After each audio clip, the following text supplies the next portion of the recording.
So we are at the point in the story of Exodus where God has already saved his people at this point. He's actually literally destroyed their enemies. And God is in the work right now of preserving and teaching his people how to follow him. And so far, the last few weeks, we've actually been looking at these different tests. There's been 3 tests that the Lord has provided for his people to help them grow.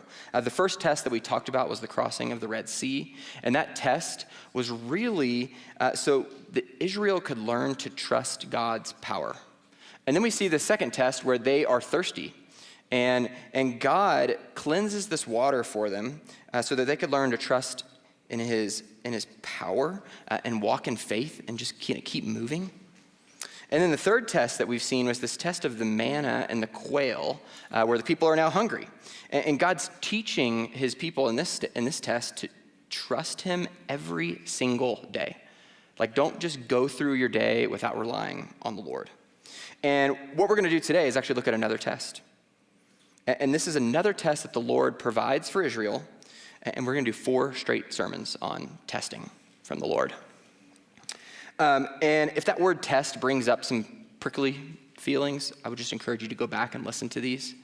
We've spent quite a bit of time actually kind of just discussing what testing is. And we're not really going to have a ton of time to cover that today. So if you're just like, it feels awkward to me, you can go back and listen to those.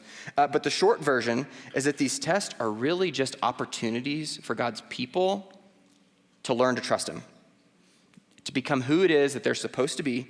And God is not looking at this point for like a way to fail his people. He's not looking for a way to just kind of be done with them. God's actually been looking the whole time to build them up, to build them into something that they previously weren't. And the test that we're going to look at today is actually the second time a test has involved water. But you might have noticed that something was pretty different in this test today. Something different from the previous 3. So here's what we're going to do today. We're actually going to just look at this mistake that the Israelites make today. And we're going to look at how God uses our mistakes to grow us. And then we're going to look at the fulfillment that all testing has. Because every one of these tests actually has a fulfillment that comes later in history. So again, we're going to look at Israel's mistake, how God uses mistakes to grow us, and the fulfillment of all testing. So let's first look at the Israelites' mistake here. So far in the Exodus event, God has been using these spaces that the people find themselves in to just teach them about himself. He's trying to show them his nature, and what he's really trying to do is show them like, hey, I am not like the leaders that you have previously had. God at this point has really only met his people with grace and provision and protection and just a crazy amount of patience. But the people aren't really responding appropriately yet to God. And let's just jump right back into our text, and let's look at verses 1 and 2 again. And it says, all the congregation of the people of Israel moved on from the wilderness of sin by stages, according to the commandment of the Lord, and camped at Rephidim. And there was no water for the people to drink. Therefore the people quarreled with Moses and said, give us water to drink. And Moses said to them, why do you quarrel with me? Why do you test the Lord? So Israel is finding themselves here in the same exact space that they actually found themselves in just a few chapters ago. They're in the wilderness and they're thirsty. And previously, what they did is they just kind of had this like grumbling spirit. They were complaining, and God doesn't even respond to that. God just gives them exactly what they need. He purifies some water so that they can drink and be satisfied and live. And you would think, if that happened, maybe you would learn. Maybe God actually is here for my good. But they don't do that at all in this text. You actually are showing up to this spot assuming that Israel has learned some things. But they actually repeat the same mistake they made in chapter 15, but they do it in a worse way. And look, the story continues here in verses 2 and 3. It says, and Moses said to them, why do you quarrel with me? Why do you test the Lord? But the people thirsted there for water, and the people grumbled against Moses and said, why did you bring us up out of Egypt to kill us and our children and our livestock with thirst? And eventually, you can actually see the complete posture of the people here of Israel. In verse 7, when Moses actually names this location Massah and Meribah, and those two words mean testing and quarreling. And Moses identifies the heart of it all when he explains that the real question that Israel is asking at this point is they're going, hey, is the Lord even among us? Is God even here? Like, they're doubting God's existence. They've actually just kind of become, by all definitions, atheists at this point. They're like, God's not even here. So let's make just a few observations about what's going on.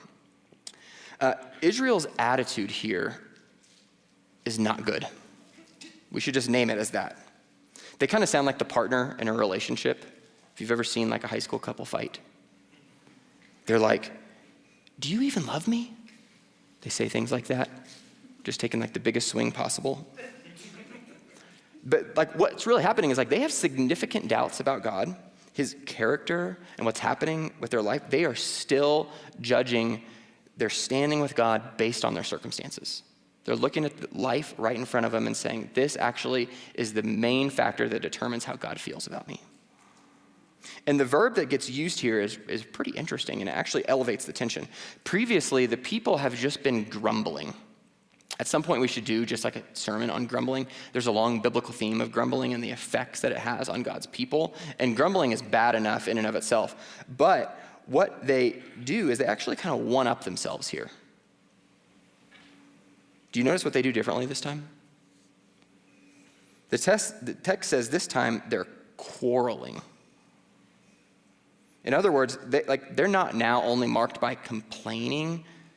They're picking a fight. They're coming in with anger.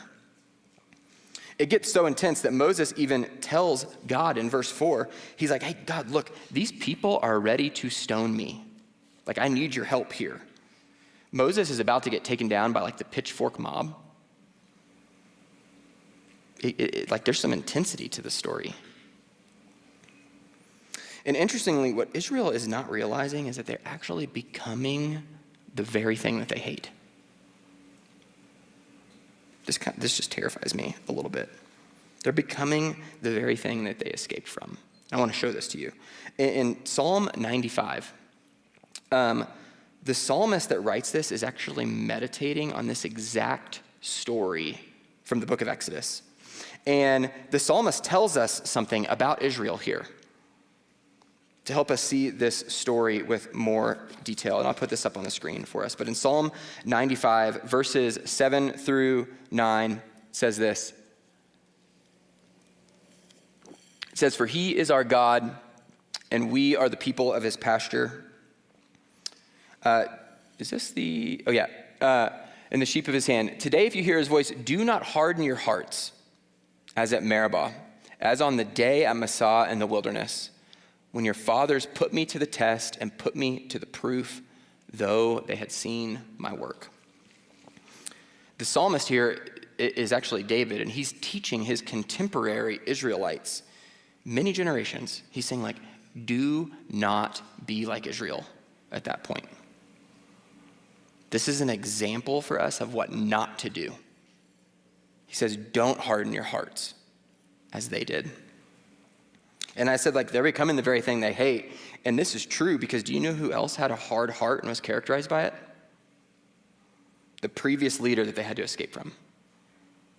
We spent a ton of time talking about Pharaoh and his hard heart. And now Israel is being like described as the same exact thing. Like there's a real danger of God's people forgetting who God is and hardening our hearts towards him. And actually turning back to the very thing that we escaped from in the first place. And God has brought them into this space so he can again show them who he is. And what God's doing is actually repeating a test here. We said the second test actually involved water. In chapter 15, that's what they needed, and God provided it. And here they needed water and probably should have responded just with prayer and confidence in God, but instead they just pick a fight. Their energy is pretty negative. The point is that sometimes God will actually bring similar circumstances into our life to help us see if we've actually learned the things that we need to learn. Like God's doing these things for our good. It's not for God just to see where we're at. Even Jesus does this with his disciples. And in the gospel accounts, there's a story where Jesus actually feeds 5,000 people. And his disciples are pretty worried. They don't really know how they're going to do this. And Jesus is like, I got this. Let me just show you what I can do. And Jesus ends up miraculously feeding 5,000 people. The very next chapter, he does it again. What he's helping the disciples see here is like, did they actually get the lesson that they needed to get? He understands that they didn't quite get it the first time. So he brings them back into the same situation to prove his point. He wants them to experience the trust they can have in him and know with even more confidence than they had before that he is God and they are in the presence of God. And one more thing I just want to say about this. I think we would be in danger of misrepresenting God if we didn't actually talk about the complete nature of God here as well. We actually have to build in some nuance to God's character. I feel this even preaching these sermons. All you're really seeing in these testing situations is you're seeing God's patience, you're seeing God's love. And this story continues throughout the entire Bible. And really, it's just way too much for one sermon to handle. And I'm glad I've been getting to do many of these sermons on testing it, but it's an incredibly nuanced topic. And if you haven't heard those previous weeks, you might need that to actually help build in some understanding. But up to this point, we've seen nothing but patience with God. The people grumble, God gives them safety. The people complain, and God gives them water. The people complain, and God gives them food. The people put God to the test. They harden their hearts, and they get water for it. There is barely even a hint of retribution from God here. They're responding poorly, and God's responding incredibly positively towards them. And this is why it's actually so essential to consult Scripture in its entirety. But if you only read these texts, you would be overwhelmed with the graciousness of God, rightfully so. But you might also miss the warning that this story carries as well. And it's undoubtedly true that God's goal here is not for his people to fail this test. I don't think God wants them to fail, but that doesn't mean there isn't a real danger of failing them as well. I think that's what we need to know.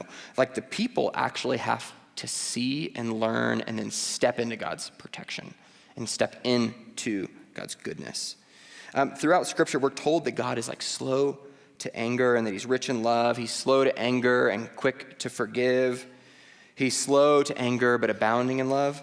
And in the story, you see God is primarily who gives many opportunities and many different tries and many different ways to teach his people. But that also means that there is a time when God's anger can be kindled. That's a real piece of who God is. That means that there is a time and a place when God does act according to the people's refusal and sinfulness and refusal to listen and to learn. When it says that God's slow to anger, it doesn't mean that he has no anger. It just that it takes a long time for it to build up. And just like Egypt, God was testing them in the midst of the 10 plagues. Those were opportunities for them to step into God's protection. And some of the Egyptians did that. But many of them never learned, and they never stepped into God's protection. And there's a real danger for Israel to do the exact same thing. And I think there's a danger for us as well to do the exact same thing. And I can show you this in that same psalm that we just read a second ago. I want to show you how that psalm ends. So it says this. It says, "Today, if you hear his voice, do not harden your hearts as at Meribah, as on the day at Massah in the wilderness, when your fathers put me to the test and put me to the proof, though they had seen my work." And this is how the psalm ends. "For 40 years I loathed that generation and said, "They are a people who go astray in their heart, and they have not known my ways. Therefore I swore in my wrath, they shall not enter my rest." God is trying to teach us things. He's given us opportunities to grow, and like our responsibility is to grab onto those. It's incredible the patience that we see from God here, but it does not mean that God is just a pushover who's just going to accept the grumbling and the complaining and the picking of fights and let Israel do whatever it is that they want with whatever posture they want. They actually have to step into that. This is why later in the story, Israel doesn't actually end up passing this test in its entirety. Just as the psalm says, they do not get to enter into the promised land. They never took God at his word, they never fully believed him, and they never fully stepped into life with him. And this can sound harsh, I get that. So we'll keep chatting about it. But I used the example of testing a few weeks ago as an opportunity. I talked about it when I was when I was starting to be a teacher. I was thrown into challenging situations where I had to learn how to teach. And the point of those testing situations was for me to learn about myself and see what I needed to change to actually become a good teacher, one that was going to be equipped to actually benefit children that were in my classroom. It doesn't mean that if I never got better, they were just going to throw me out there anyways and say, good luck. If I weren't ready, it would probably be unwise and unhelpful and probably cruel to me and children if they were just going to let me teach and I wasn't ready to do that. And this is really true in many spaces of our existence, if you think about it. I'm thankful that we live in a world where pilots and doctors and nurses have to actually pass tests to be able to do the work. The world would be chaotic if just because you were interested in flying a plane meant you got to do it. And you think about the responsibility that Israel is actually tasked with here. They are the nation that God is about to save the world with. They have to be ready for it. And they're not. And this is why God ends up giving the promised land to their kids and not them. So this kind of begins to answer the question of our second point, but that sounds bad, but God is actually going to use this mistake that Israel's making to help them grow. And I want to show you this.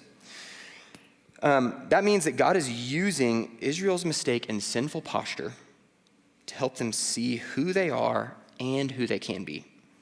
And I've been reflecting on this question quite a bit, just trying to understand this text and going why is Israel acting like this? Why are they not learning? And I think it finally clicked with me and what's going on. So we just do a little bit of literary analysis here.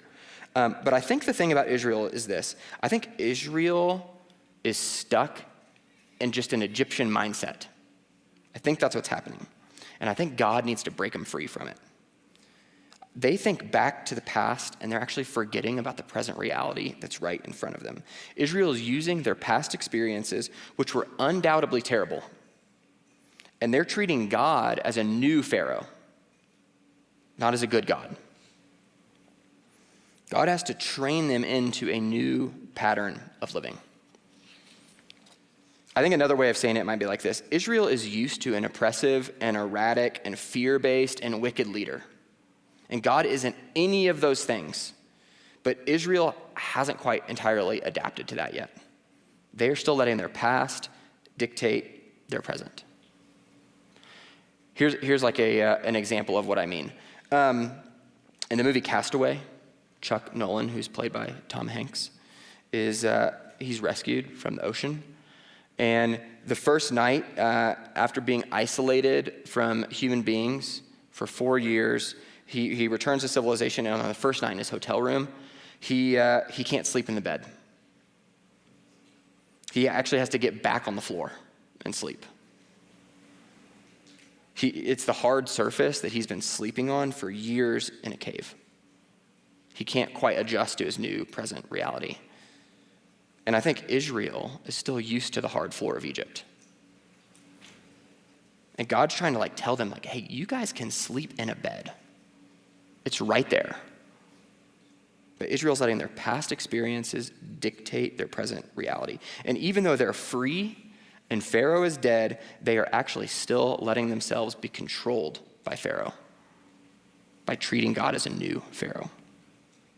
And here's what that kind of means for us. I've often met people and I've heard people's stories who are kind of just stuck in that same trap as Israel. When I was starting to do the plant of Fellowship Denver North Metro, I just went and met a bunch of people who were not connected to the church. And I'd often hear stories of past experiences that were primarily negative concerning the church or just concerning religion or maybe like religious family dynamics. Sometimes it was hurt by a family member, sometimes a pastor, and like in no way am I delegitimizing those. I think they're legitimate and they were genuinely painful. But I think the sad thing about those is that sometimes we can unintentionally let the past control us even when we're trying to escape from it. And God's calling us out of that. I think God's calling Israel out of that here. An example that would probably resonate with us, but this is not real. But imagine you had a coworker who found out you were a Christian. And the conversation kind of goes just something like this. It says like, hey, that's cool that you go to church. I used to go to church as well, but I moved to Denver to actually escape all that. None of my family lives here. But when I was in church growing up, my parents were overly restrictive and harsh. My church shamed me when I was in high school. I was raised in a shame-based faith, which made me run away from the church. So I came to Denver to just get away from it. That is an example of the past still controlling them. There actually isn't much control over themselves in that situation. Like, do you see the influence that the people from that person's past are still having on them, on the decisions that they're making? In reality, that person's experience is legitimate, but like Israel, they are unintentionally still controlled by the very thing they want to escape. And like if you get down to the root of the issue, they don't go to church anymore because of their parents. The very thing they're trying to escape from in the first place. Their parents were still influencing them and controlling them, even from a distance. This person is making decisions because of their parents, not because of themselves or who God is. I think that's what Israel's doing here. And I'm saying that because I genuinely believe that I think God has more in mind for us than just to let the past keep controlling us. And I think that's what God's trying to free Israel from at this moment. And I think this is why God brings Israel into this test. It's because he wants to retrain their minds and their hearts and souls towards himself and away from Egypt. And I think God wants to do the same with us. We all have instances and stories like this from our past.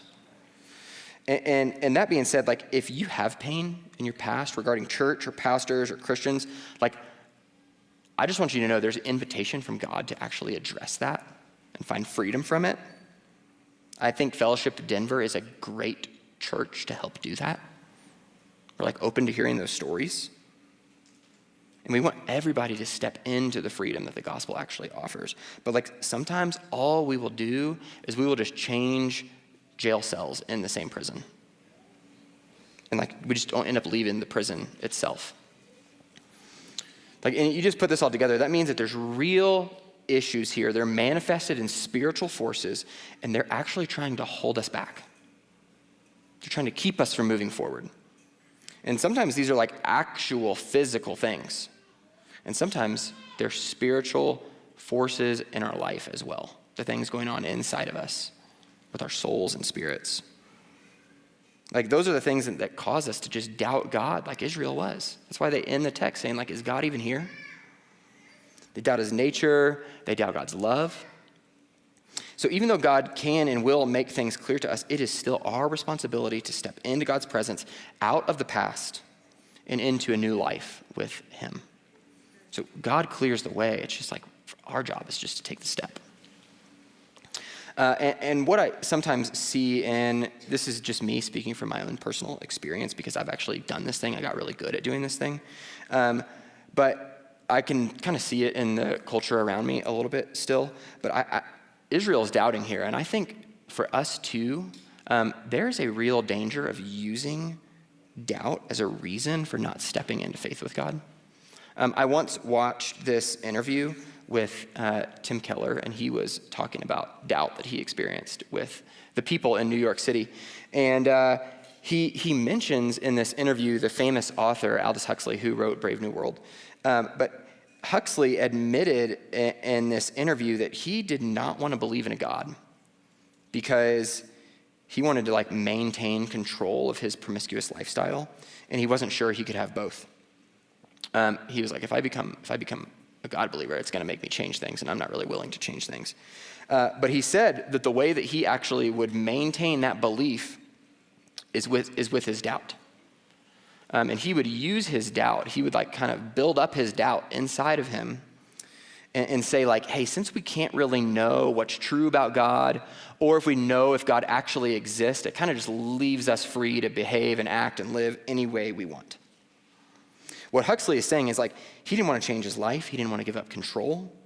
He didn't want to submit to God's protection and leadership. And so long as he could use doubt as a way to say, hey, we will never really know the truth, he really never had to make a decision. And what Keller calls this is a dishonest doubt. He says this doubt is just a facade to not have to do anything in your life about the tests and opportunities that God brings into your space. And he also says there's an honest kind of doubt, genuine wrestling with faith that builds faith, and it lets you develop a more substantial confidence in God. And it's a gift to the church. And it seems that Israel's kind of stuck in between those two here. And that is to say, doubt and questions in our culture can sometimes be regarded as heroic or brave or the only authentic way of thinking. But maybe that's just not all the way true. There actually is some work where we have to lean in and check the motives that are behind our doubt. Are we using doubt as a way to not have to actually move in faith, or are we using doubt as a way to build faith? This is a question I think everybody should be asking. And for Israel, God is making things incredibly clear to them, but they are not quite willing to change yet. That's how God's is and actively using their mistakes to help them. God is saying I see the mistake that you're making, and I know what you need because of that. God brings them back into a testing opportunity that they had previously experienced to help them see who they were, what they believed, and what they needed. And in the end, what they needed was just God. But they won't chase that down yet. And this sounds kind of bleak and sad. So I just will admit that. You're that just sucks for Israel. And I think if this is where the story ended, I think it would be pretty bleak. But I wanted to show you how this story actually ends, because this is our third point where all this testing actually gets fulfilled. And I want to look back at our text. Let's read verses 5 and 6. And it says this: "And the Lord said to Moses, 'Pass on before the people, taking with you some of the elders of Israel, and take in your hand the staff with which you struck the Nile, and go. Behold, I will stand before you there on the rock at Horeb, and you shall strike the rock. And water shall come out of it, and the people will drink.' And Moses did so in the sight of the elders of Israel." So the people here, picking a fight, complaining. And what does God do? He just meets them with grace. Israel has literally done nothing at this point. They've been scared, they've complained, they've grumbled, they've tried to fight. It does not learn, doesn't seem they've learned a single thing yet. But God's response to them here is not just swift condemnation, but he actually just offers them immediate protection and immediate provision. You see his abundance of love well before his anger. And God tells Moses, look, hey, God says, I'm literally going to go over there on that rock, and I want you to take that staff of yours, and I want you to strike that rock. And from that rock, water will flow, and I will give the people what they need to live. God always offers an opportunity to fulfill our needs. God provides a way for his people to escape death and pain and fear and doubt and just learn what is true in the world around them. And this story is crazy. So just watch this. That staff that Moses and Aaron have been using, a staff in their culture represented something so much more than just a piece of wood. It wasn't just a piece of wood with special powers. It represented God's righteous judgment. Rods or staffs were symbols of authority. When kings carried them, their rod or scepter would express their wishes. It would express their authority to rule. They could cast judgment with it. It could call to order what they wish just with a wave of it. This is why the rod was used to swallow the snake that Pharaoh produced. It's the rod that falls down and eats it. The same rod was used to turn the Nile into blood. It was used to call up the frogs into Egypt. It was used to call in the gnats. And eventually, it's the rod that gets lifted over the Red Sea to split it, and the reason that the sea crashes down and kills the Egyptian army. Do you see the effect and probably fear that this rod has in the minds of people? Even Jesus, in Revelation, in his return to fix the earth, is carrying a rod. And I'm saying this because that same rod is about to get used as an act of judgment against a rock on which God himself stands. Instead of God taking out what would seem to be a wave of righteous anger on Israel, it's the rock that takes the strike instead of the people. I read the story and I'm kind of man, it would make sense if Moses was just started hitting some people with that rod. I don't think people would really bat an eye at that from how they've acted so far, but that's not what God did. That's not what God does here. You could even say that that rock actually gets substituted in place of Israel for God's anger. God takes it out on the rock instead of the people because they well deserved it at this point. And if God takes it out on that rock and God is standing on that rock himself, it means that God and that rock are receiving the judgment and power of God themselves and are going to spill water from it for the life of all the people. And this is where this just gets really mind-blowing. We've been talking many times about how this story of Exodus is a type of Christ story. It's showing us the work of Christ. And sometimes this is kind of hard to see in the story of Exodus. It takes a little explaining. And sometimes this is incredibly effortless. It's easy to see. This is one of those really easy times. Very easy times. This is because Jesus, in his time, was going to also go into a space where he had the opportunity to turn his back on the world, where he could lean into his righteous anger, just get rid of everybody, or he could be slow to anger himself and do work that would save and preserve the entire world. And when Jesus went to the cross, he was actually going to pour out water from himself as well for the salvation of the people. In the very first words after the death of Jesus, it says this in John 19, verses 31 through 34. It says, since it was very first words after Jesus dies, Jesus dies, this is next. It says, since it was the day of preparation, and so that the bodies would not remain on the cross on the Sabbath, for the Sabbath was a high day, the Jews asked Pilate that their legs might be broken and they might be taken away. So some of the people on the cross at this point are still alive. What they would do is take a club, they would break their legs, that would make them die quicker, then they could get them down before the Sabbath happened. Apparently, it was a bad idea to have people on a cross on the Sabbath, but they allowed crucifixion. That feels a little backwards to me, but so they wanted to do that to get him down. So the soldiers came and broke the legs of the first and of the other who had been crucified with him. So they break legs of the two people next to Jesus. And when they came to Jesus and saw that he was already dead, they did not break his legs. But one of the soldiers pierced his side with a spear, a staff. And at once there came out blood and water. Jesus himself was going to hang on a cross, take a strike with a rod, and water was also going to flow from him. And this water would also be a way for every single person who calls on Jesus to have life. This is just recapitulating the same exact story from Exodus. And if you think I'm pushing this too far, I want to show you this too. The Apostle Paul says this in 1 Corinthians 10, 1 through 3.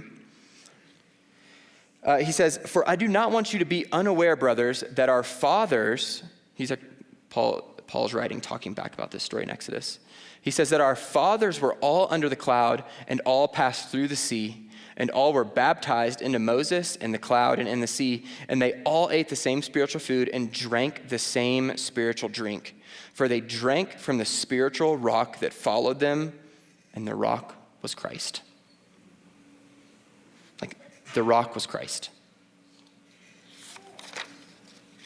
Like, Christ is the object that takes the judgment and power of God, takes the wrath of God, and provides salvation for all who drink from it. Like, it just doesn't get more evident than that about what's going on in the Bible here. And with that comes an opportunity to change. Like, there's this ability to grow. And most importantly, there's a power to actually do that as well. This is why the Apostle Paul, just following that text where he calls Christ the rock, tells us this in verses 6 through 10 and 13. And it says, "Now these things are the test." He says, "Those tests took place as examples for us, that we might not desire evil as they did. Do not be idolaters as some of them were, as it is written, the people sat down to eat and drink and rose up to play. And we must not indulge in sexual immorality as some of them did, and 23,000 fell in a single day. We must not put Christ to the test as some of them did and were destroyed by serpents, nor grumble as some of them did and were destroyed by the destroyer." And it continues in verse 13. And it says, "No temptation has ever overtaken you that is not common to man. God is faithful, and he will not let you be tempted beyond your ability. But with the temptation, he will also provide a way of escape, that you may be able to endure it." That means that no matter what pain you experience, no matter what testing you're in, what hardships come your way, like, you just remember that Christ is the rock, and there is a way to drink the water that you need to. There is no test that you can't overcome. And Christ took the strike of the rod so that every single person could have life and have victory over these things. And God in his mercy always, always, always provides a way to endure it. And we have access to that. We just need to drink it. And this is how Jesus fulfills all the tests that Israel gets. This is the culminating test here. He knows we face the same exact difficulties that Israel faced.